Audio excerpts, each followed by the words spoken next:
Dr. Insano, Joel McHale, Ricky Gervais. Jessica Alba deserves whatever she gets, but Jeremy fucking Piven. Jeremy Piven is in this thing, and that's the thing that that's one of the things that pisses me off about Robert Rodriguez kids movies is that they have great cast. So you hear like, what's that last kids movie he had? Short, where I'm like, oh, Robert Rodriguez doing a movie with James Spader? Nice. Oh, god damn it, it's one of his fucking kids movies. So anyway, yeah, Dr. Insano plays TikTok in this. And then the main bad guy is the Timekeeper. But when you find out what his motive is, he's not a villain. He's not a villain. I mean, if there's people out there who really want to see this, you can all go fuck yourself. Yeah. But the plot is that there's this device, the Armageddon device, and it apparently like freezes time. Yeah. Okay, I can get behind that.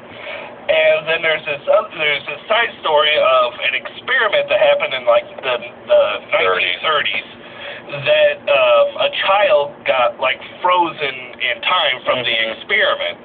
Well, blah blah blah blah blah. It turns out that the leader of the OSS, who had the most ridiculous, irritating 1940s fucking lingo I have ever Jeremy heard. Piven's character. Piven, who I love to death. Yeah. They have him saying stuff like, oh, why don't you go home and take care of those little ankle biters?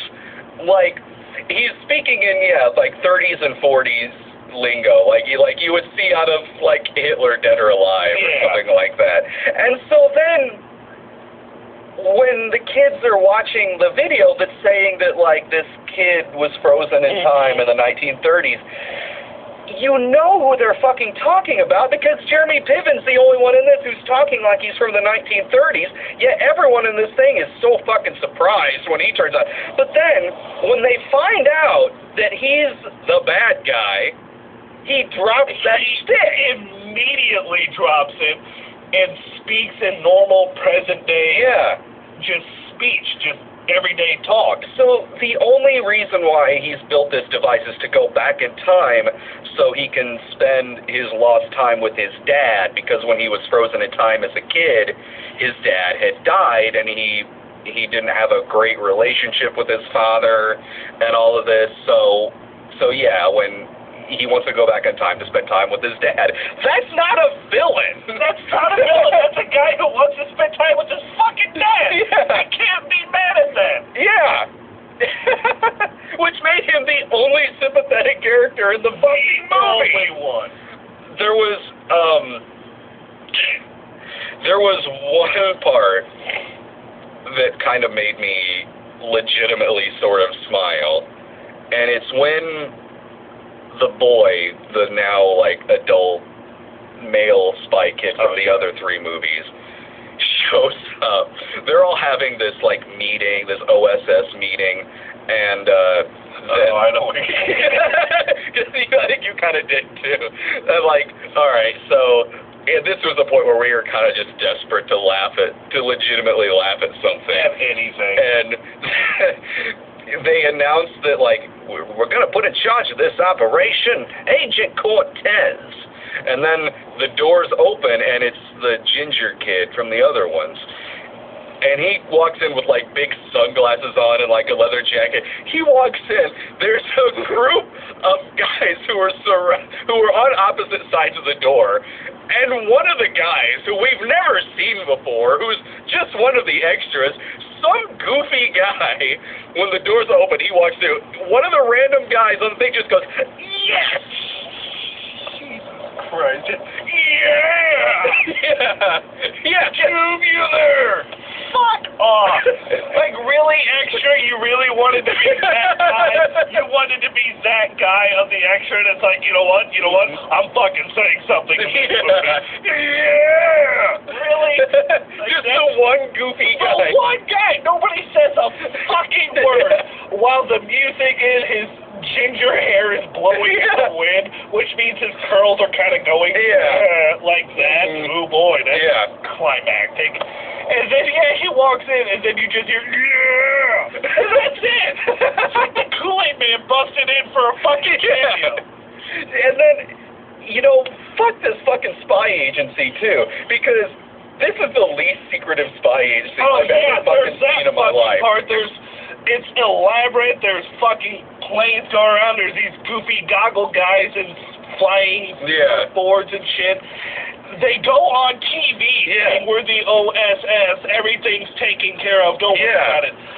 In this movie, in this alternate reality, everyone knows who the OSS are. Yeah, and the ones who don't are like Jessica, like Joel McHale, and like her family doesn't know. But even still, Jeremy Piven is sitting there like, maybe you should stop. Maybe you should tell your family. You only have so much time together.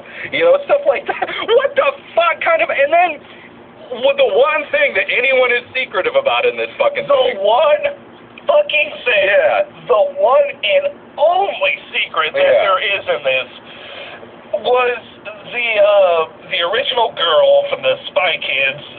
I'll call her No Act. Yeah. No Act is there, and she was talking about, like, they started showing the other movies. Oh boy! Oh, thank God, there was literally a camera rolling. There was literally a camera rolling, like quick scenes from the other three Spy Kids. And she was like, that's, my brother, blah, blah, blah. We were the originals. And one of the new kid actors like, oh, yeah, where's he? It's like, that's classified. We don't talk about that. What? Yeah, and then when the kid turns up later, it's like he was just retired or something. Like, it didn't really, from what I understood, from, like, that quick sand pit thing that only worked on poor Jessica Alba. Yeah. They were, like, hashing it out, and, it was like, I thought I would be cooler if I worked alone. That was the big secret. And I missed that because I was still scratching. Scratching furiously. I was still scratching, like, right before then. Must have been one of the scratches. It was the number 8, I believe. Like, what? Why? Yeah, and so I'm still trying to fucking scratch this thing, so I must have really missed that. But, oh, Jesus fucking Christ, what the fuck? I did kind of smile, the fact that Joel McHale is the host of a reality show. Yeah. Like, okay, but that's a decent in-joke, I guess. Yeah. And I love Joel McHale. Jesus, Joel, what are you doing? It's okay to say no. Your fans aren't going to like this. No, they're not. Ricky Gervais fans aren't going to like this. What the fuck are they doing? Whatever fans Jessica Alba have, they're not going to be happy. Nobody is going to be happy for this movie. Yeah. Nobody. At all. And there are also several points in the movie where I was leaning over to you going like, well, dead.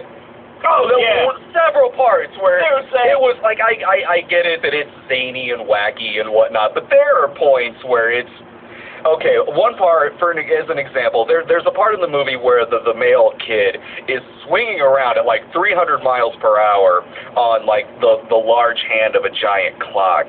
The thing flings him at like warp speed down the hall, and you just hear like crash, and then they go in there and they're like, are you okay? You see that it smacked him. It threw him at Mach 5 into like foot-thick steel clock gears that are just hanging out there on the side. Oh, in case my giant clock apparatus breaks, I got my fucking spare parts. Yeah. They're sitting there so he gets flung around by the cut-you-in-half hand. Yeah. He gets flung around and then wham, right through the door. You hear the crash. They run in there, and the fucking dog. Yeah. And they run in there, and he's like slouched, just kind of in a sitting position, just like, ow, that kind of hurt. Yeah. But at Mach 3, the kid would have just been a splatter mark against that shit. Yeah. Dead. Very, very dead is what was supposed to happen at the end of that.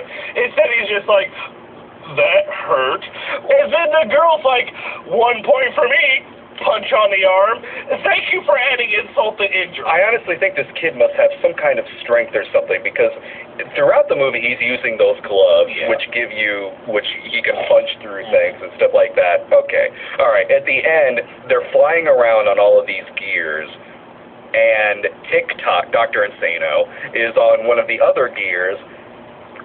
The kid grabs